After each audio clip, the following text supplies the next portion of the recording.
हाय, hello. मी दीपाली. माझ्या या Marathi YouTube चॅनलवर तुमचं मनापासून खूप खूप स्वागत.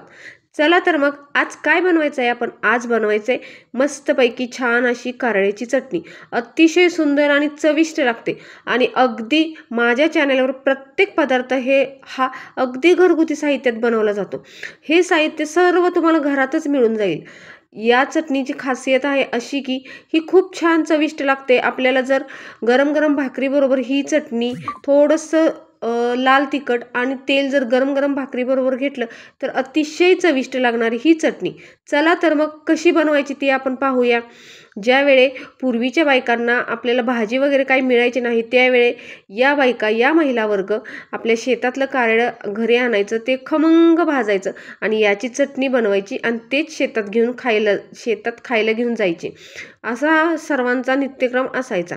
तर चला तर मग ही चटणी आपण कशी बनवली आपल्या चॅनेलवर हे नक्की बघूया. मी पावशेर कारळे विकत आणले आणि ते स्वच्छ नीट करून या कारळ्यामध्ये अगदी छोटे छोटे खडे असतात, त्याची खर नंतर आपल्याला लागू शकते, त्यासाठी अगदी व्यवस्थित आणि स्वच्छरित्या हे कारळे नीट करून घ्यायचे. नीट केल्यानंतर हे खमंगरित्या भाजून घ्यायचे. अगदी व्यवस्थित सतत हलवत राहायचं आणि व्यवस्थितरित्या भाजून घ्यायचे.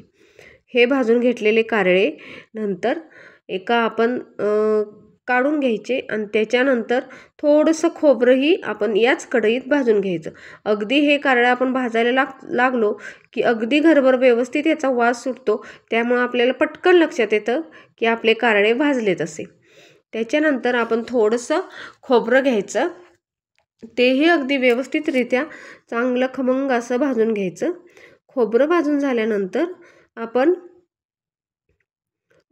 8 ते 10 लसणाच्या पाकळ्या घ्यायच्या आणि खोबरं, लसूण हे कारळे टाकायच्या अगोदर व्यवस्थितरित्या बारीक करून घ्यायचं. खोबरं, लसूण व्यवस्थितरित्या भाजून घेतल्यानंतर त्यात हे गरम गरम कारळे घालायचे. त्यात मीठ, आपलं लाल तिखट हे सर्व चांगल्या घालायचं आणि चांगल्या व्यवस्थित पद्धतीने चांगलंसं बारीक करून घ्यायचं. आणि अगदी कमी वेळेत, अगदी थोड्या साहित्यात आपली कारळ्याची चटणी तयार. ही कारळ्याची चटणी जर आपण शेतात जाताना किंवा बाहेर कुठेही प्रवासाला जाताना जर घेतली आणि खाल्ली तर खूप चविष्ट लागते. भरपूर दिवस, 10 ते 15 दिवस टिकते.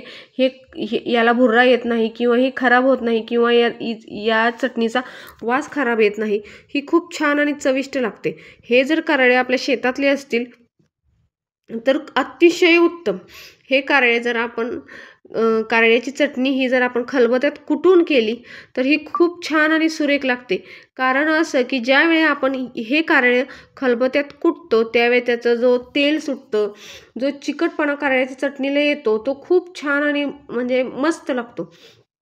पण आता काय झालंय, सगळ्या सुखसुविधा आपल्या महिला वर्गांसाठी आपण घरात आणून ठेवलेल्या आहेत. त्यामुळे आपल्याला आता साध्या म्हणजे खलबत्त्याची, वाटणाची वगैरे काही गरज वाटत नाही. जर 5 मिनिटात आपलं काम होत असेल तर आपण खलबत्त्याचा वापर सर्वात कमीच करतो.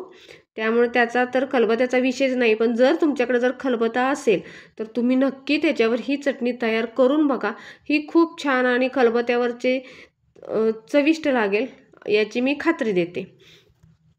आता आपण त्यात मिक्सरच्या भांड्यात थोडासा लसूण घेतला आहे, कारळे घेतले आहेत, जिरे टाकले आहेत, थोडासा किंचितसा ओवा टाकला आहे आणि ते सर्व आपण व्यवस्थितरित्या बारीक करून घेणार आहोत. बारीक केलेली चटणी हे बघा, आमच्या घरी जरा मोठी चटणी आवडते त्यामुळे मी काही जास्त बारीक केलेली नाही आहे. तुम्हाला जर जास्त बारीक केलेली चटणी जर आवडत असेल तर तुम्ही याच्यापेक्षाही जास्त बारीक चटणी करू शकता. ही चटणी तेवढीच टेस्टी लागते आणि ही जी मोठी चटणी मी जी ठेवली आहे कारळ्याची ही खूप छान आणि चविष्ट लागते. आपल्या आवडीप्रमाणे आपण कसेही पूर्ण बारीक केलेली कारळ्याची चटणी ही बनवू शकतो. धन्यवाद.